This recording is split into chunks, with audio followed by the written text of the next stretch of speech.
we were at home when Keith asked me,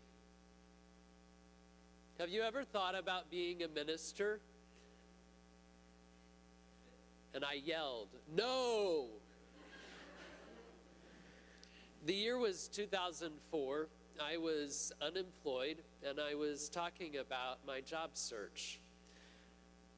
I've spent years studying history and working in the history field, working at historic sites and museums, researching and writing and speaking about history. Some of you know that one of my favorite jobs was dressing up as a 1904 school teacher. I wore a bowler hat and carried a ruler.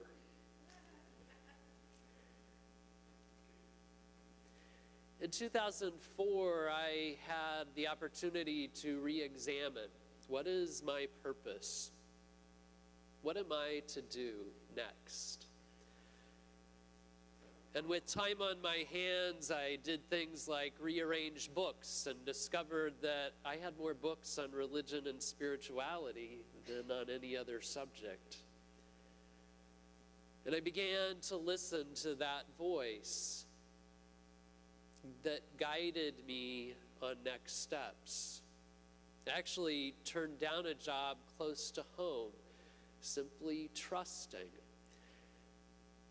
And I did then become the archivist at the Unity Library and Archives. Now, I thought that was it.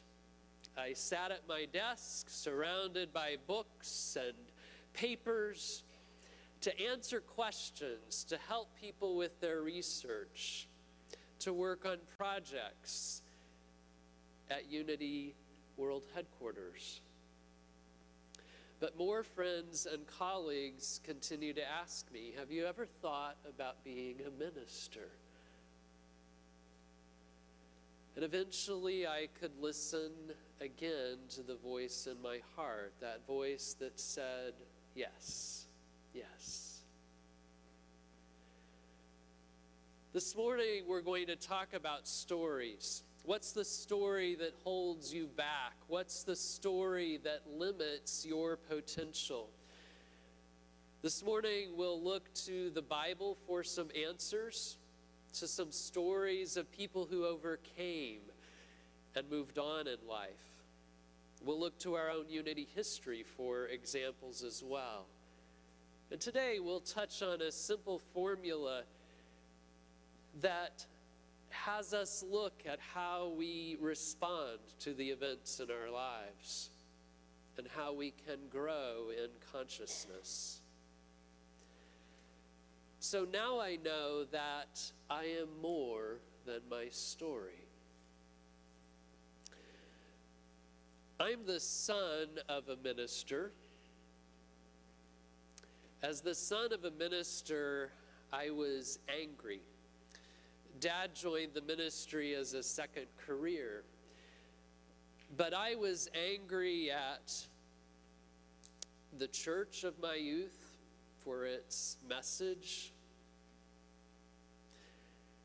And I sometimes directed that at Dad. But I came to understand that I'm more than my story. You know, the Bible is also one of those things that we can sometimes feel angry about. It's full of stories, sometimes troubling stories, but it's also loaded with stories of people simply seeking to connect with God, to connect to that divinity that works in their lives.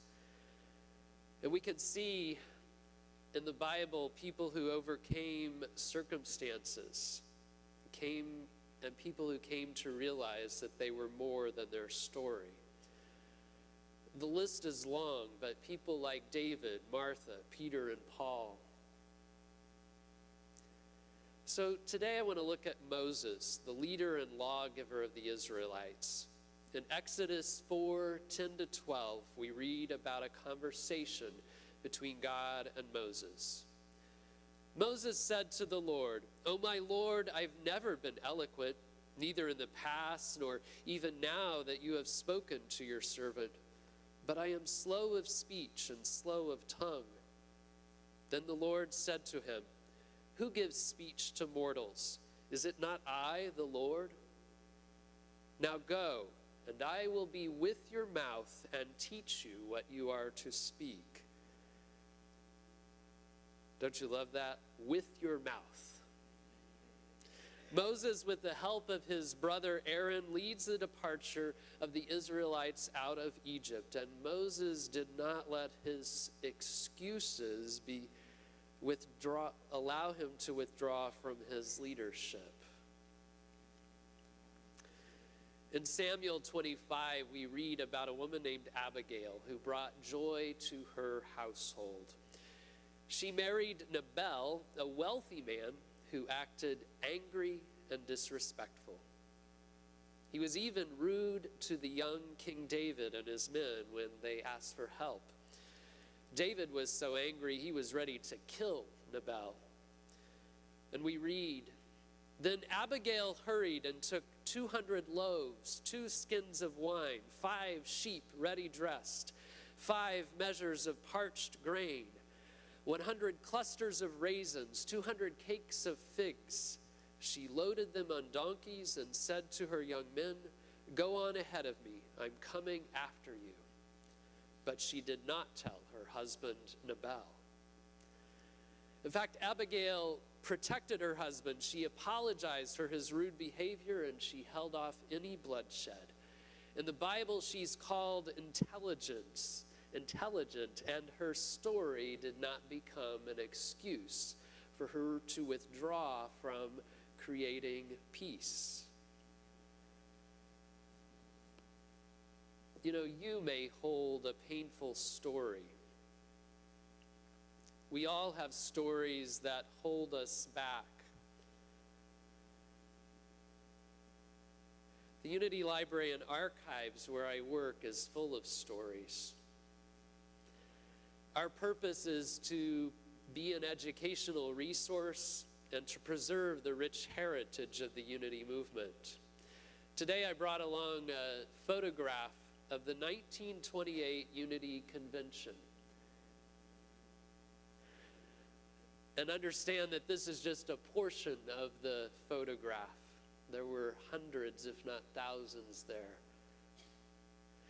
Our Unity tradition is just about overcoming stories. The Unity founders, Myrtle and Charles Fillmore, overcame their stories of ill health to live healthy lives. And most of the people in this story had stories of ill health or financial difficulties or thoughts that were destructive. And they overcame those to live healthy, wealthy lives and to help build buildings at Unity Village. I can think of a couple stories that are worthy of sharing. Unity minister Georgiana Tree West tells a story about living near an American-owned gold mine in Mexico. The company had challenges from the beginning. They'd endured transportation delays, equipment that never arrived, drunken employees, disagreements with local ranchers, and then the Mexican Revolution occurred and all the workers deserted the camp. That's a story that looks like destruction, that looks like life's falling apart. Georgiana Tree West and her husband fled north to the U.S., and back in the U.S., he received a better opportunity. And she became a prominent Unity leader, even founding the Unity Center of New York City. She would go on to write the book Prosperity's 10 Commandments. James Dillett Freeman is known as Unity's poet laureate. He had a story as well. He came from a chaotic family environment. His stepfather was an alcoholic. And here in Kansas City, he lived in a neighborhood that was known for its crime. There were very few positive examples in James Dillett Freeman's life.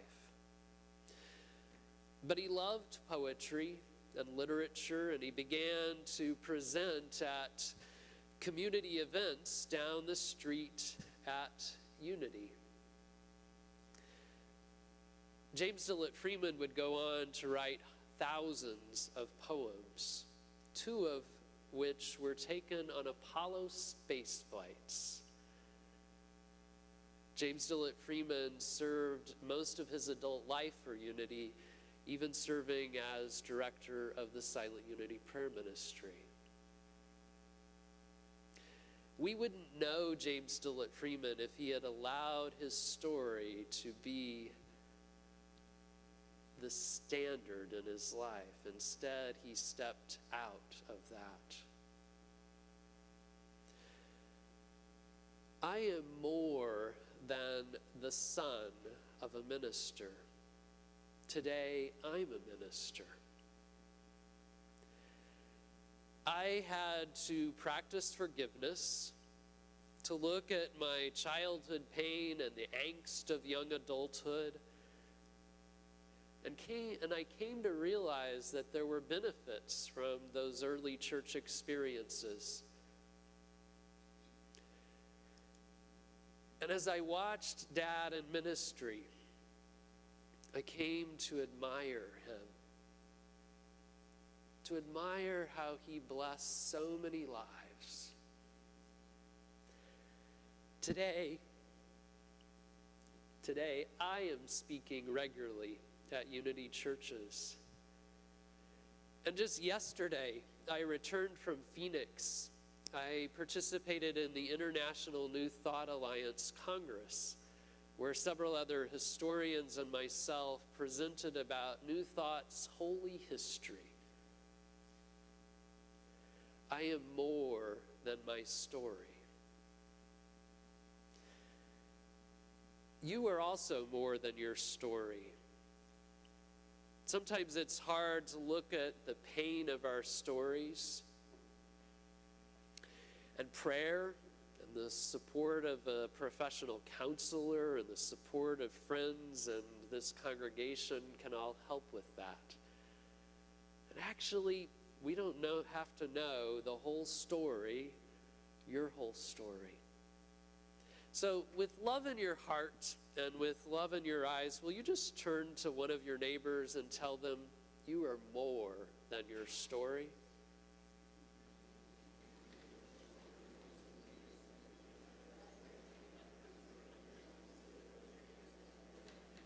Thank you.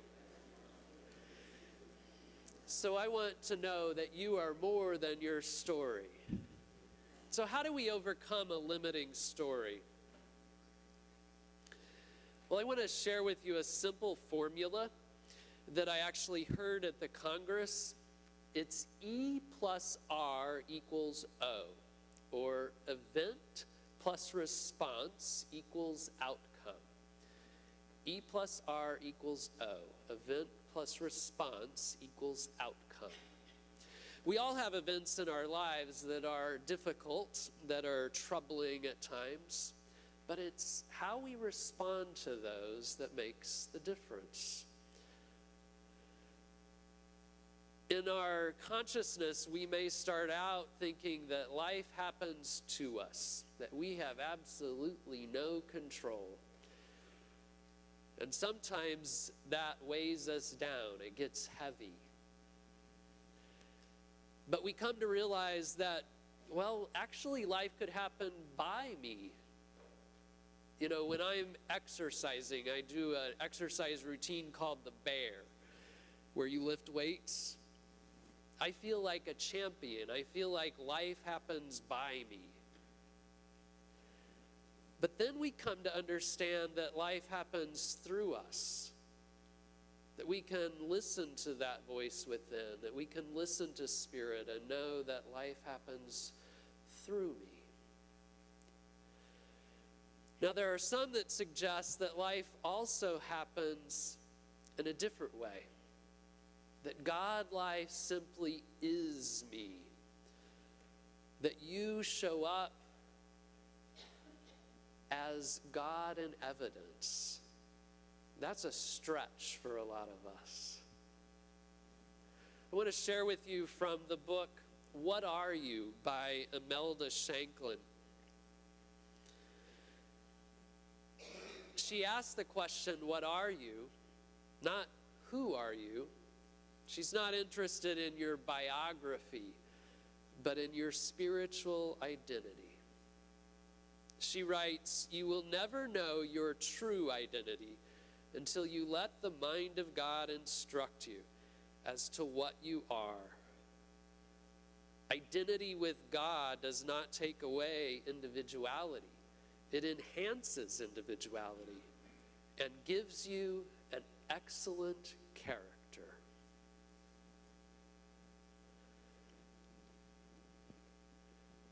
I want to remind you, or leave you with a few reminders. We may respond to life from our true identity. So what's the story that holds you back? And what's your new response? So just a few reminders. We can pray and listen to our inner voice. We can be willing to stretch, to open to new possibilities. We can remember that growth is an ever-evolving process. So periodically explore what's next. And remember, you are more than your story. Namaste.